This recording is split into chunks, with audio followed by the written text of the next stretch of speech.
Chapter 1.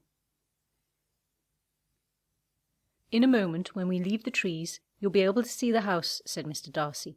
"There it is, across the valley. Pemberley House." Elizabeth smiled at him dutifully, and then looked out of the window of the carriage to where he was pointing.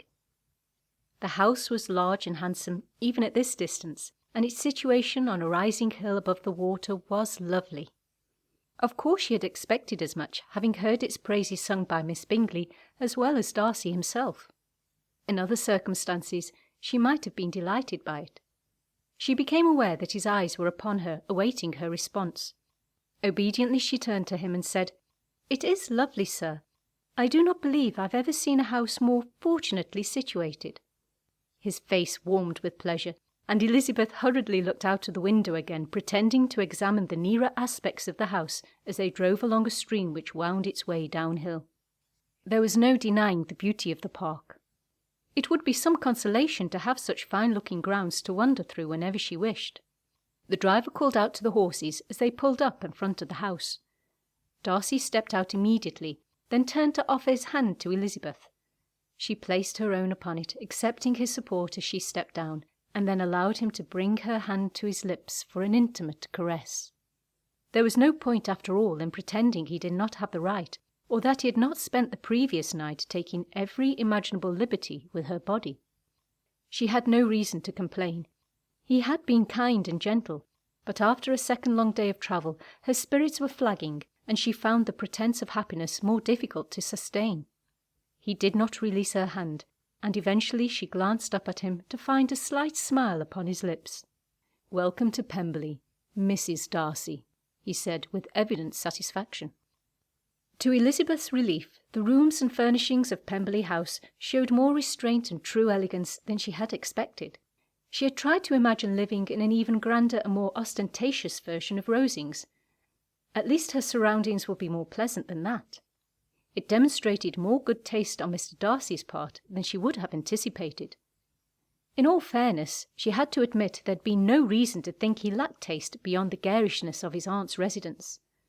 Nothing about his appearance, from his frock coats to his horses, was ever lacking. She schooled herself to remember how little she knew this man who was her husband. It was imperative that she learn to grant him the benefit of the doubt if they were not both to be unhappy. She was greeted respectfully by the housekeeper, Mrs. Reynolds. The household appeared to be excellently managed. She would have no complaints in that regard. The servants were deferential without being obsequious, and Darcy appeared genuinely glad to see some of them. Finally he asked if she would like to see her rooms. Hoping for the chance to refresh herself, she agreed, and followed him through a maze of corridors to a large, well-lit suite. Darcy closed the door behind them and took her into his arms. It was something she had become accustomed to, and in general it no longer made her uncomfortable. But after the intimacies of the previous night, it felt like an intrusion. She would learn to bear it. If only she could have a few minutes to herself. She'd barely been out of his company since she walked into the church the previous day. It was a long time to play the role of the contented wife without an intermission. Finally, in desperation, she suggested to him that she needed a little rest, and he reluctantly departed, promising to see her shortly at dinner. As the door closed, leaving her alone at last, her facade visibly collapsed, her shoulders slumping in despair. Surely this would become easier with time. She lay down on the bed, larger than any she had ever slept in before, to which she was supposed to welcome a new husband. Tears of loneliness and fatigue slipped down her face. How had her life come to this? If only she had paid more attention to Darcy's puzzling behaviour when they first met, and then later at Rosings, perhaps she might have prevented it. But that was useless speculation. There was nothing left but to make the best of it. It had begun on one of her solitary rambles through the grounds of Rosings Park. It was a pleasant day.